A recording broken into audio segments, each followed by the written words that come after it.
everyone, and welcome to our second episode of How to Train for Aging with our amazing PhD, Kevin Morgan. He wrote a book called How to Train for Aging. He also wrote one about, I think, Kevin, it's how to persevere with the crippling pain of peripheral artery disease. Yeah, how to fight the crippling pain. How to fight the crippling pain of peripheral artery disease. Really, really good books. They're on Amazon. You got to check them out. He also has some new books that are coming out just in the next little bit. One of them is how to walk with your whole body. And that's what we're going to talk about right now. So, Kevin, how do you walk with your entire body? Okay, this goes back a long way. It turns out to be important. I had rickets as an infant, and so I have weak bones and teeth. And also, as I have an aortic aneurysm, I clearly have a connective tissue weakness. Anyway, in my late 40s, I saw my youngest son complete an Ironman race in Lake Placid. And when he came through the finish loop, I kind of got interested in the whole idea, and I decided to take up Ironman training. I'd done a lot of different sports, but I'd never been a runner. And one part of an Ironman race is you have to run a marathon when you come off the bike. So I started to train for running. My son tried to coach me, and he said I ran like a loaf of bread. Aren't children wonderful? Anyway, so I managed to get through a number of issues, and I managed to pick up my pace, and then I had a knee injury. And it turned out I'd split a meniscus, and I ended up having knee surgery. So I get back into running, and about 2 years later, I have another knee injury in the other leg. And so I'm back in having knee surgery again through scopes. And so I got over that surgery, but I still wanted to do an Ironman race, so I had to run marathons. So I realized it was time to change the way I ran. So I researched it, and I came across some methods for low impact running, and also running with your whole body, which means to engage your whole system, not just to run with your legs, but to engage your whole system. And so the way I reinvented my run was I studied the running style of chi running by Danny Dreyer. And that's a very clever low impact technique. And I think he has videos online, and I put a video online about it. And I came across a book as a result of a PT recommending to me a book by Jack Heggie. It was a Feldenkrais method, but it's called Running with Your Whole Body and How to Engage Your Whole Body. And there's quite an art to it. And it turns out it's equally important for walking. And the reason I was damaging my knees is because I was heel striking. I wasn't engaging shoulder hip counter rotation. And so after 2 running induced knee injuries and reinventing my run as a shuffle, I would run with friends at the track, and they say, you can't run like that, just shuffling along. Oh, really? I said. Anyway, 2 years later, running like that, I qualified for the Boston Marathon. So I guess I proved them wrong, because you have to hold a hell of a pace to qualify for that, which I did when I was 66 in Thunder Road, Charlotte. I did a 4:07:59, which reminds me of a certain politician who said he ran a sub-3 but couldn't remember his time. And all the runners are like, whatever. I mean, you remember it down to 100th of a second, something like that. Anyway, and I've never had a problem since with my knees. I mean, now I'm struggling with peripheral arterial disease. And it turns out that one of the 8 or 9 things in my book that are important for running and walking with peripheral arterial disease is to minimize impact, because the impact stress is when your feet hit the ground, sends a shock wave up your legs, which is opposite to the pressure wave driving the systolic pressure wave down your legs, down towards your feet. So having a high impact style makes it much worse. Now, if I run with a regular high impact run, I'll have claudication within 25 paces, just like that. If I run low impact and I'm well trained and I'm doing all the other things you need to do for PAD, I almost never have to stop. I have to walk sometimes to get blood into my calves and feet, but the low impact is definitely a contribution. So you might say, how do you do it? Well, in order to really learn how to do it, you need to study Danny Dryer's chi running technique, and you need to work through the 30 exercises in Jack Hagee's book, which is excellent. You can get it on Amazon, but only as a paperback. And if you work your way through those exercises, it will slowly teach you how to engage your core.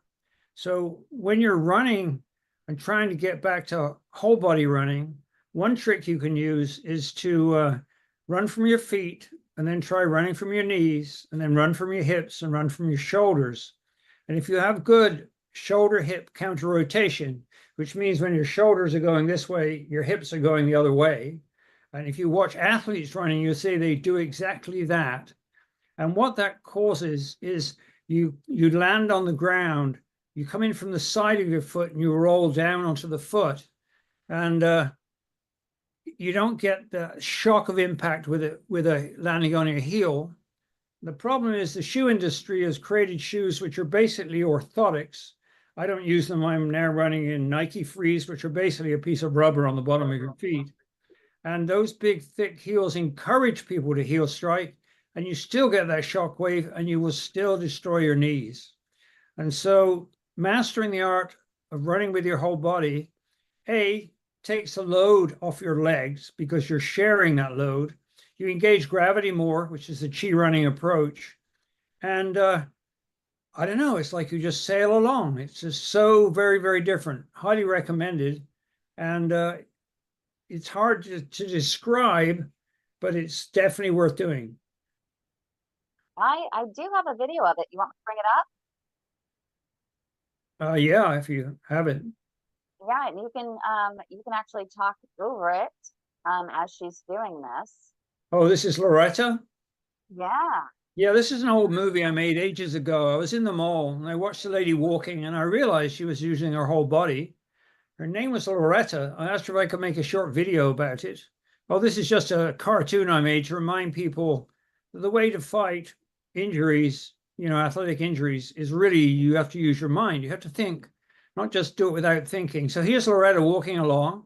You see her shoulders are moving. You can't see her hips, but if you watch carefully, her feet roll in from the side. She's not just landing on her heels. And so I remember seeing this and thinking, man, apart from her lateral hip rotators are a little tight, you notice her toes kind of lean out a bit.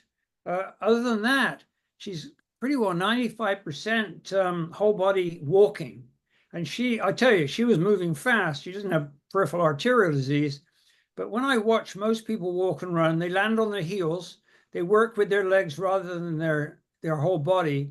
And the way to engage your whole body is very much shoulder hip counter rotation. So you can watch that on my YouTube channel, the Fit Old Dog YouTube channel. I also have a video on there about how to do low impact running where I demonstrate that. I filmed it with an old BlackBerry, so the quality isn't so great. So yeah, so it's as applicable to running as it is to walking. And Jack Hagee's book, if you just take the lessons in there, they're Feldenkrais based, that show you how to engage everything from your core into your running. It totally changes the way you move, and it got me to Boston. And I haven't had a knee problem since. So that speaks for itself, and it definitely helps me, stay on the Ironman course with peripheral arterial disease. Was that clear? Curious, we have some folks in our live studio audience. I'd be, we'll want to know if anyone has any questions to get a clearer understanding, because they're the ones that are going to be, they're doing it. I see Douglas has a question. Douglas, go ahead and unmute and ask. So Roland, so instead of like the heel strike, like you're talking about, Kevin, and then moving forward, that's what you're talking about, right? Yeah. So you're talking about landing on the side more. You kind of roll in. Your foot if you watch her carefully on the video, you notice her foot comes in from the side. It lands on the side of her foot, and her foot rolls in and around lands flat. And the way you can test whether you're doing it right is what I call the sandpit test. It's not so easy initially, but as soon as you get good shoulder hip counter rotation, which means that as you move your left shoulder forward, your left hip goes back. And if you watch, really talented runners, you notice they do that like a cheetah almost, as soon as you master that. When I try and show people, they almost always move their shoulder, move their hips in the same direction, which of course is not what you want. And so as soon as you can get that counter rotation going, so your hips and your hips and your shoulders are moving in opposite directions, you're engaging the spring of your spine. The spine is like a big spring, and if you twist it, it wants to spring back. As soon as you relax, as soon as you do this way, as soon as you relax, your body comes right back, right? It doesn't stay over there unless you hold it there. So if you hold it there, it will stay. If you relax, it just falls back into place. That's because your spine is like a big spring. And so you're engaging that springy motion, much like the action on a clock. It uses a spring, and it has to put a very little energy in to keep the clock ticking. And that is how you run with your entire spine, your core. Are you still pushing off with, so I understand you still push off with your toes, though, Now, if right? you push off with your toe, you want to roll away from your foot. Okay. So if you push off with your toe, you'll strain your Achilles eventually, because you're putting too much strain on your calf muscles and stuff like that. And with PAD, that's a real problem, because now you're loading your foot. A few things I've added with peripheral arterial disease, I now flex my feet. I flex my toes and my feet, and I engage them in my running, almost like I'm dragging myself forward. And that's helped a lot with blood flow through my feet. And that also when I flex my toes, it will contract muscles in my calves, which compresses the veins in my calves and improves venous return. But you have to learn how to do that. So basically, you're kind of gripping the ground with your feet while you're using your whole body. And then that has dramatically improved my ability to keep running without having to keep stopping to let blood in my calves. You know how painful that is when you stop and the blood refills in your calves. It hurts like crap. And the other thing is, if you're in a race, the clock's still ticking and you're not moving, which I hate. You have to get over the psychology. The psychology of it is really important. People have a tendency to remember what they used to be able to do in the past. You have to let that go. You have to grieve that and move on and do what you can do now. And so, yeah, you have to watch those videos. You have to go through the exercises. Jack Hagee's book is excellent, but most people don't have the patience to work through the exercises. If you do, you get tremendous benefit. And before you know it, you're not walking or running with just your legs. You're using every piece of equipment you got, and it changes everything, but it takes a bit of work. So is it, now I'm a little confused. So you have the one with the gripping, but how do you do the side to the front and do the gripping? Okay, the shoulder hip counter rotation was for using my whole body, right? Developing the chi running approach, which is low impact, in which I use shoulder hip counter rotation, but I'm also using the chi running method, which is more using gravity to propel you forward with a small shuffle stride, right? Which is high cadence. Using my feet, that is the gripping with my feet, that's purely for peripheral arterial disease. I don't recommend other people do it. It's good to have your feet be alive, but for PAD, it makes a big difference to how the blood gets through my feet, because now I'm engaging these two sets of muscles on the bottom of my feet that is then pumping blood through my feet. I also have to spread my toes. So I'm spreading my toes, I'm flexing my toes and my feet, I'm running with my whole body, I'm relaxing my hips, I'm using gravity to propel me forward, and I'm thinking about all these things simultaneously while I'm running. And this is why, I was third in the World Half Ironman Championships in my age group in Finland.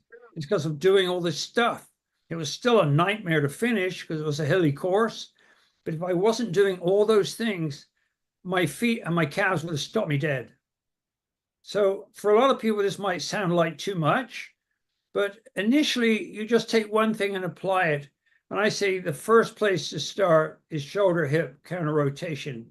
It's very easy, really. You're moving your hips back, you're moving your shoulders forward. So they're just rotating in an opposite direction. It's no big deal. And so once you master that, that would change the impact stresses enormously. The next thing I would do is yoga toes. This is for PAD. Spread those feet. You've got to spread those metatarsals and not compress the vessels that run down between those bones. That makes a difference. I've had a couple of people who contacted me and said it did help.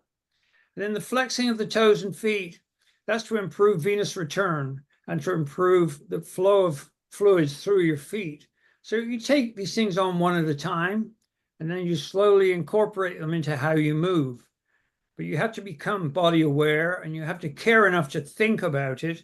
But the individual components aren't that complex. I mean, shoulder hip counter rotation, and what's so complicated about that? It's not. And initially learning it can be confusing because people have a tendency to do this, right? With their shoulders and their hips, they bring them together. That doesn't use the spine. The spinal spring is really powerful. So these are a lot of things to try and explain in a video. And so you've got to think about it, how you move your hips in the opposite direction. And that is the thing people find difficult at first. Now I can't imagine moving any other way. You know, it's interesting because at first when I was just standing there and I was just talking to you, I was like, how in the world, what is he talking about? Moving hips, back, shoulder forward, but it's actually, is it left hip back? I mean, right hip back, left shoulder forward. No, right hip back, right shoulder forward. So your hips are moving in the opposite direction. Right. So your hips and your shoulders are doing this. Right, but which shoulder? So it's the right hip, right shoulder. For the right shoulder forward, my hip goes back. For the left shoulder forward, my left hip goes back. So it's always moving in the opposite direction. So when I move my left shoulder forward, my left hip goes back and my pelvis rotates in the opposite direction. Man, I've shown this to so many people, and some of them almost never get it. You get that, you've already got probably 50% of the benefit of what I'm talking about. It's so funny watching you people do this. I was trying to show this to so many people, and when they get it, they're like, "Oh, now I see." See, you want to propel your body forward with your right leg. Okay, let's imagine you want to propel your body forward your right leg. So you're going to push back with your hip, but you want to reach forward with your right shoulder because you're like moving in opposite direction. You're now lengthening your entire body and lengthening your stride.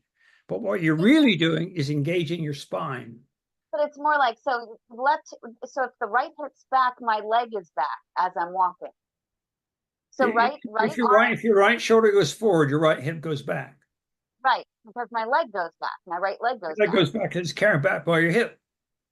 Right. So I think the easiest way for other people, because this is the way I'm thinking right now. So your right arm goes forward. Bring that right arm forward with the shoulder, right? Your right leg is back at that time. Yeah, because you're now reaching as far as you can. You're lengthening your body essentially. Exactly. Okay, now I get it. So I think it was confusing. Now I see Douglas got it, and I think Heinz got it as well. Right? It's bring that arm, the right arm forward, but your right leg is behind you. So you're stepping forward with your left leg. Yes. I got it. I got it. And once you engage that into normal walking, it becomes completely automatic. And that is a big change of minimizing heel striking. But you're also starting to engage the spring of your spine, which is a real spring, and it will store that energy on each stroke of your legs, right? Anyway, okay, that's that. But doing this with your whole body, you have to spend it's worth investing a little time. People don't want to spend their time thinking about it. They just want to walk the way they learn. And when did they learn to walk? They learned to walk when they were about 18 months old, and they walked like that for the rest of their life. So that isn't an optimal way to learn a complex skill. I mean, it's like sticking your food in your ear. Come on. So that's funny. So if you're walking with your whole body, you can still curl your toes to grip with your toes as you're walking. Well, you have to add that on. And that gripping with your toes is tricky at first. First, you just want to gently stroke the ground. That's all. If you do it too much, you'll wear you'll wear all the muscles out down here. So you just gently get used to stroking the ground gently with your toes. Eventually, you engage your whole foot, right? And when you do that, it contracts these muscles in your calf that pumps the blood back towards your heart, which it could because it compresses the veins in your calves. So it does help venous return. And so that's pretty important. And one thing I found helpful when it comes to flexing my toes, because I'm going to flex my toes gently on the power stroke of my leg, and then I lift my foot up. I don't push off my toe.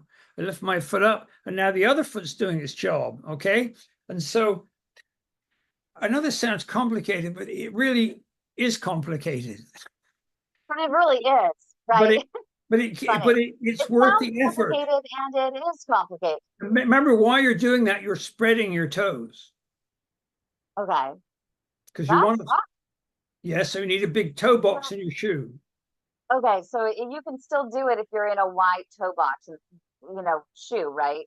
Oh, you need a wide toe box so she can't spread. You don't wear tube socks, whatever you do, because they'll compress your feet. And I use it for running and walking. And these are all the things I've incorporated into getting around. And now I can walk for a long way without my calves locking up. It used to be that I could only walk a few hundred yards and my calf would lock up and I'd have to stop, wait for the blood, come back in my calf, go through the pain of that, then start walking again. So back in, I guess, 2015, that's the state I was in that I describe in my first book, How to Train for Aging. But now I've managed to work out all these different additions, which are in the PhD book, and you slowly, one by one, incorporate them into the way you move, whether it's walking or running. Another thing I've noticed, which people won't want to hear, is if I back off on the running, it makes my walking worse. The running really does cause collaterals to grow. And in order to grow collaterals, you have to suffer discomfort. You have to suffer some pain, because your body needs to know you've got a problem and it needs to, get with the program and grow some collaterals. Also, if you don't exercise by, pretty energetic walking or running, those collaterals will soon start to close up. And you don't want that. So I find in races, my collaterals don't open fully until about 5 miles into the run, which means the first 5 miles are pretty hellish. But I get there and then I manage to do it. So it's a matter to some degree of paying control and accepting the facts that you have to work. It's just, but spreading your toes isn't a complicated idea. Engaging toe flexion isn't a complicated idea. Using hip shoulder counter rotation isn't a complicated idea. And relaxing your hips isn't complicated. Incorporating gravity isn't complicated. I mean, none of these things are complicated until you do them all at once. But if you do things one at a time and you just start somewhere, we're starting with, right arm, right shoulder forward, right hip back, and, you're twisting to get, start your steps. And then you're going to try, because, for people with PAD, you want to widen that toe box, get that wide toe box, spread your toes. And then if you need to grip with your toes. Yeah, gently, everything gentle. Just gentle. Okay. So you don't want to cause a cramp because you're tightening them. You need to train those muscles first, and they get stronger. They get a lot stronger. Think about when you learn to drive. When you learn to drive, everything was confusing, especially if you learn with the manual shift, which I did. And I had to double declutch the clutch, if anybody here even knows what that means, because there was no synchro mesh in the car. So to change gear, you had to disengage the engine with the clutch, right? And then you change the gear and you tap the clutch slightly to bring the gears up to the speed of the car. Then you separate and then you put it in. So you actually use the clutch twice while you were manual shifting. Well, that took a while. Well, now it's easy with automatic cars, but you still have to learn how to steer the car. And how kids, when they start learning, first they kind of oversteer and they don't let the car go where it wants to go according to how it's turning or whatever. Well, all these things in a car, watching the traffic, watching the road signs, all these things come in one at a time. And eventually you're driving, you're not even thinking about it. It's the same with what I'm describing for what I call whole body peripheral arterial disease running. It's the same idea. You take all these things and you incorporate them one after another. And as an N of one, I'm showing it can be done. I didn't say it's easy, but it can be done. Can I ask another one? So, well, you with, already did. That's a joke, by the way. okay.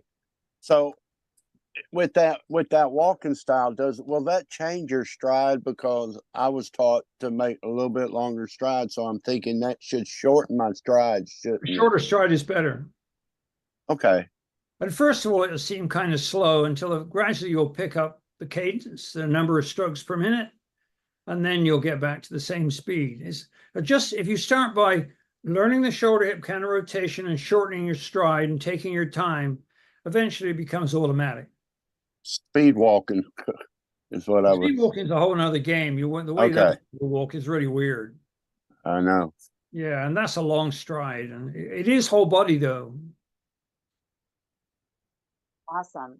Well, I think we have a lot of food for thought on this one, Kevin. I think that that's really awesome. I think that everyone should practice. And when do you think we should? I think we should reconvene on this one again and revisit. Let everyone try it, and then come back, and we can have a conversation about it again. I think it might be worth just revisiting again in case people have questions after they try it. What do you think?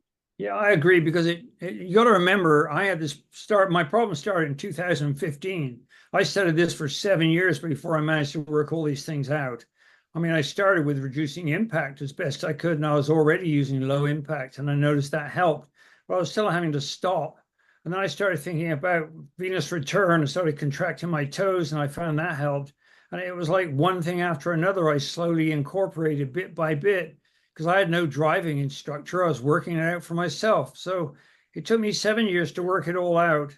So yeah, I think people should try it and come back and tell me how it went.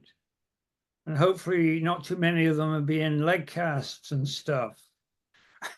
We have the disclaimer up here. Remember, the advice and views offered here are that of Dr. Kevin Morgan, PhD and veterinarian extraordinaire, PAD warrior, Ironman triathlete, world Ironman. I'll tell you, by the way, Kim. Talk with your own doctor before following any of his advice. Make sure you get their explicit consent.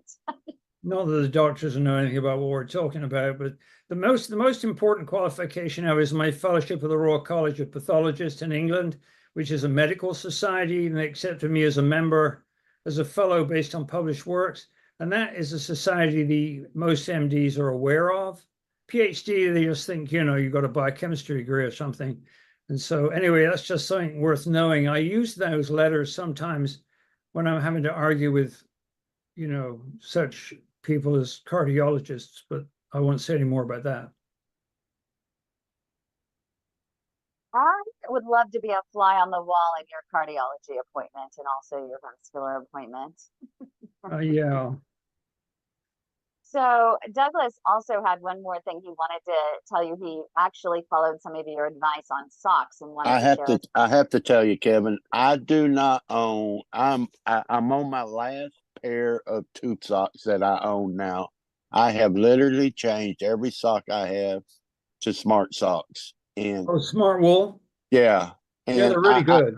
And I hate to say that, I don't know how to say it other than it sounds stupid, but I literally can tell a difference in how my feet feel when I get through walking now. I don't know how to explain that, but I've changed. That's all I wear now, basically. The smart wool socks. Yes. Yeah, I use those in hiking boots, but I wear no socks at all in running shoes. That's good. I'm glad you like them. Smart wool is really good, and wool is good for your feet. Cotton is not good for your skin.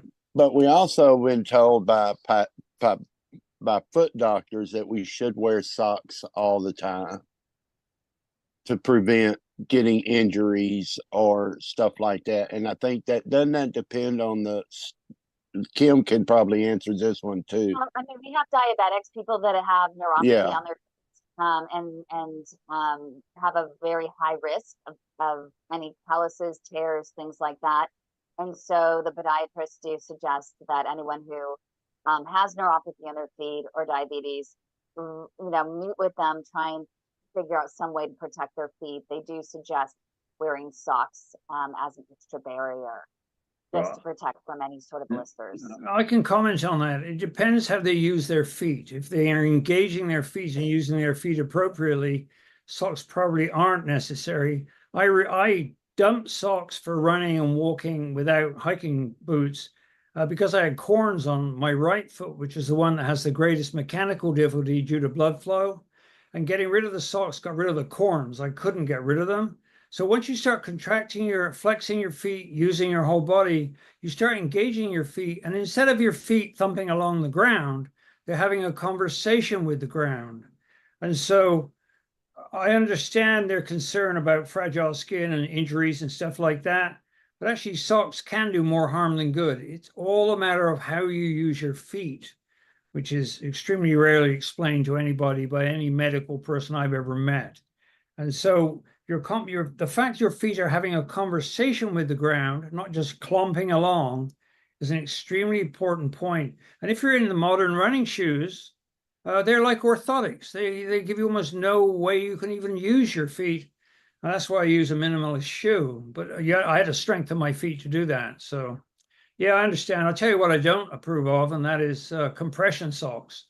I mean, why would you compress blood vessels that are already having trouble? Makes no sense. But that's people can do what they want to do, I guess. But I strongly advise against compression socks for PAD. Well, it is contraindicated for most people with PAD, but some people have peripheral vascular disease. They do have some vein flaps that are struggling, and the insurance companies still require 3 months of compression socks, even with PAD at just a lower compression, before they'll actually allow them to perform a procedure to close up any of the troublesome veins. My dad actually had to wait almost a year before he got approval to finally get his troublesome veins actually super glued. So he got the first one super glued just last week, and he's doing better even today. He was able to get his mile. He was able to get to a 30-minute mile, which was really good for him. He used to do 4 miles, including hills, and then he fell, and then he ended up with bilateral blood clots. I think it was in his iliacs. I keep wanting to say common femoral veins, but I'm not quite sure. But anyway, once those were all cleared up, it just seemed like cascading one thing after another. Then his back started having issues. And so he still had trouble walking. We got PRP in his back. Then he got bursitis in his hip. So then he needed a cortisone shot. I mean, it's just one thing after another. But today he was so proud of himself to finally be getting himself, going again. So it's not taking him almost an hour and a half to even make it a mile. So he's slowly progressing. But part of the problem was that they made him just sit there with compression socks. First, they wanted to do compression socks, to half his calf, then his whole calf. And then they had him wearing all the way up to his groin. And it was just nothing seemed to be working. That even made him feel worse. So finally, we were able to get him what he needed, and we're now on.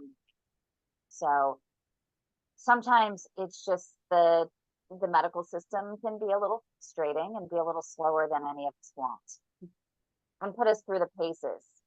And, I think, Kim, the bottom line is every case is different, and everyone has to find their own path through this problem. And so it's, I think the most important thing of all is that people take responsibility for finding out what really works for them. Exactly.